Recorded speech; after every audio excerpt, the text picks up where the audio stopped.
What up, guys? Hold up, give me 1 second. There we go. Give me 1 second. Just making a quick, just a little quick reply, that's all.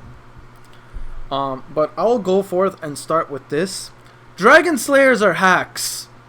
Obviously, Acnologia being the most hacks one. But the things these... Oh my god, man.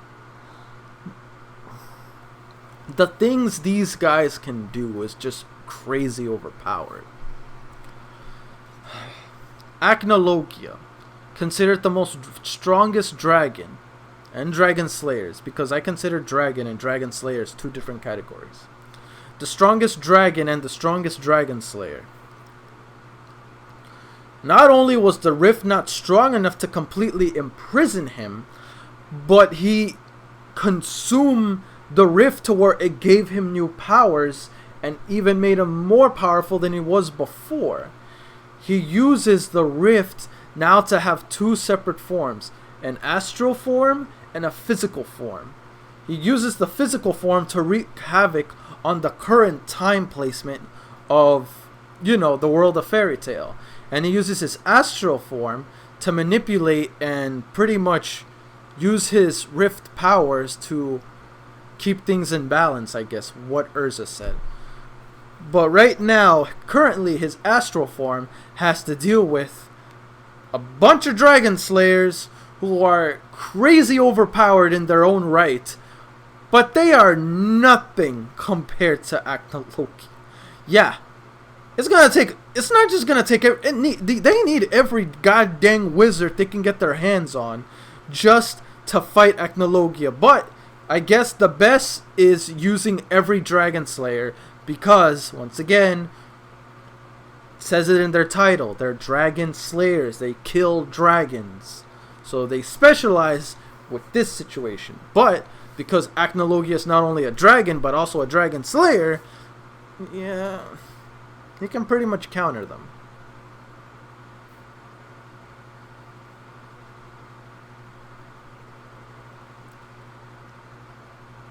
Like, seriously, how do you stop a thing like Acnologia? Like, Zeref was literally the best... Well, no, I can't say Zeref is the best chance anymore. Because Zeref was defeated by Natsu. So, technically, the best chance they have to defeat Zeref, Acnologia, is right there in that astral plane. Natsu is the best chance they have. Wendy will obviously provide support. Sting, my boy Sting, I need you to go Light Shadow Dragon Slayer again. That was epic as shit. Yo, I still love that form. Shadow Light Dragon Slayer. That is my overall #1 favorite form in all of the Dragon Slayer form. Because we know there's Lightning Fire, Iron and Shadow. What else? Lightning, Fire, Iron, and Shadow. I know there's Shadow and Light. I'm trying to think of others. No, that's pretty much it. Would you count Loxus's one? Because Loxus, when he was fighting that robot Spriggan, he used Bane particles as a new form of lightning. So would you say Loxus's form is like Bane lightning? Would you count that as like another Dragon Slayer form? Let me know in the comment section below. Yes, that will count as a question for question 1. Yeah, but to me, my favorite overall form has to be Dragon Slayer Shadow Light Dragon form. That is my most favorite looking form. Not to mention overall power-wise out of everyone. Because, like, Sting and Rogue are twin Dragon Slayers, and we already knew because they were considered the twin Dragon Slayers, and they already showed like future Rogue that didn't happen. Thanks guys for clarifying that for me. It'll never happen because it was prevented. But because of how can I say this?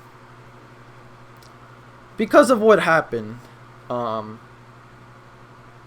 with Rogue, King of the Dragons Rogue, gaining light and shadow dragon slayer magic, I knew it was a matter of time before either him or Sting gets that form, because that is their strongest combination.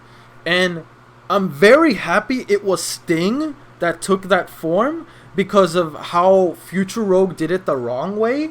So I feel like the way how they handled Sting getting that form makes sense, and I'm actually very happy they did it. Because believe it or not, Sting is one of my top few favorite Dragon Slayers. Like, for now, I'm sorry guys, but out of all the Dragon Slayers, I think my number one favorite has to be between... Oh man, it's a toughie. It's a real toughie. It's between Natsu or Sting. Because I really, really like Sting. I think it might just be Sting as my favorite Dragon Slayer. Because, bro, when it went Light and Shadow Dragon Slayer against L'arcade, that was... Holy crap! That was one of my favorite fights. That was one of my favorite forms, too. Like, come on now. You can't beat Light and Shadow, damn it. It doesn't work that way. But yeah, that was awesome. That was awesome. Obviously, like, Acnologia can clap the heck out of Sting. Like, I'm aware of that. But I still love that form, and I like Sting. Acnologia is just straight up hacks. In my opinion, Acnologia is actually kind of boring as a character, because character-wise, we know little to nothing about Acnologia. Well, I wouldn't say nothing. We know that Acnologia is the king of dragons.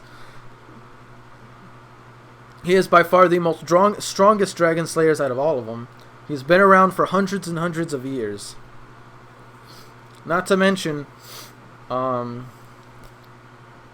we know that he wants to eradicate every dragon, and that includes the slayers. So, that we do know. But we don't really know anything going back further in his own personal life. How he was as a person, like, before he learned Dragon Slayer magic, during the process of learning Dragon Slayer magic, gaining the magic, and then transforming into a dragon. We don't know... Well, I don't know anything about that. I wish, but unfortunately, we don't know anything, and I don't really think that we're gonna get anything related to, how can I say, Acnologia relating to his past, because I really do want to see that. Like, I really want to see something related to his backstory, because that makes me more appreciate the character, and not just see him as this overwhelming, overpowered hacks force. Because the only thing I see him acting as a purpose in this show is just an overwhelming, unstoppable force that's been around since early on in Fairy Tail, that is now an issue that they finally need to take care of. So, Acnologia, he's cool. Like, I'm not saying I don't like him, but he's nowhere near my top favorite characters. Because there's not much character to him. I don't really care about him. You know what I mean? Because we're marking so close toward the end of the final season of Fairy Tail, and I still don't know anything related to his past, his personality, or really his character.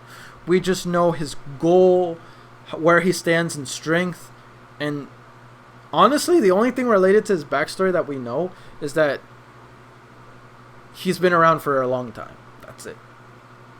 So, yeah, I'd appreciate more backstory on his character. Maybe in the 100-Year Quest manga explains further on that. Who knows? I will say this.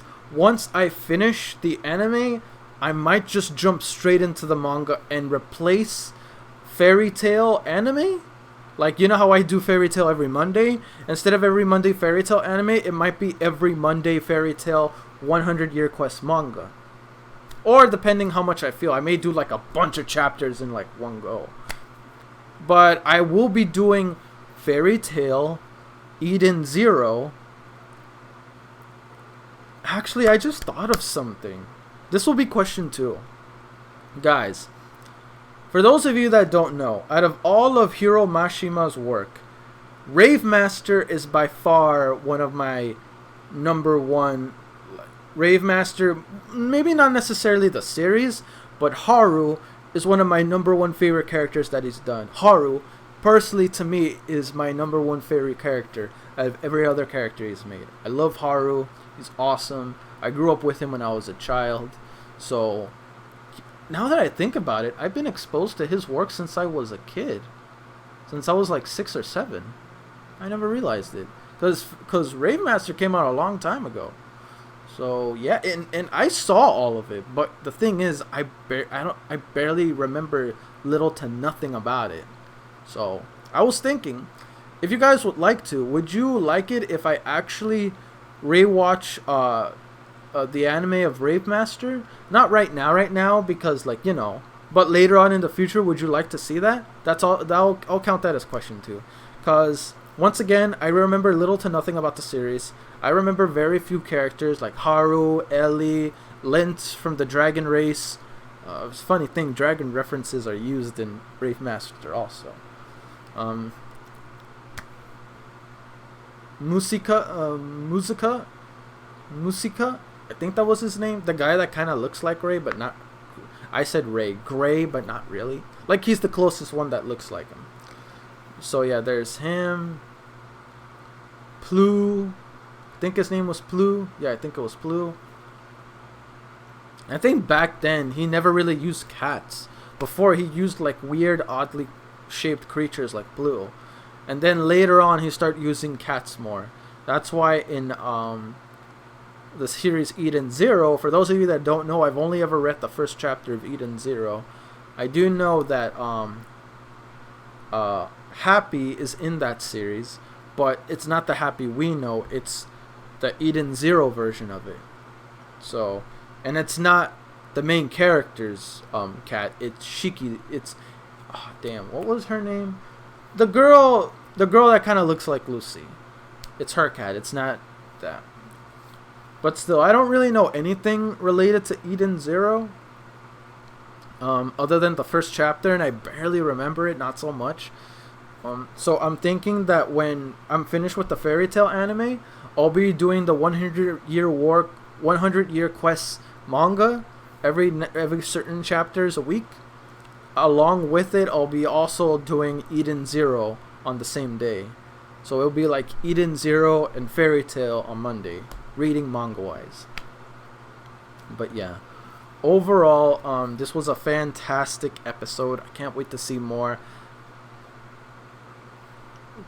And as a bonus, guys, let me know in the comment section below how many episodes are there left for the dub version of Fairy Tail. Let me know, I'd appreciate that. But don't give any details.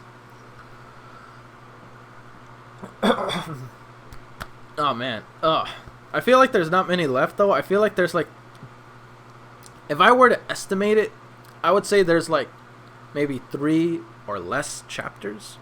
I'm stupid. I'm using manga reference. 3 or less episodes. Confirm that for me in the comment section below. But anyway, guys, that's it for me. Don't forget to like, comment, sub if you haven't already. Really motivates me to put more content out there for you guys as my guildmates, and I'll see you guys all in the next video. Peace.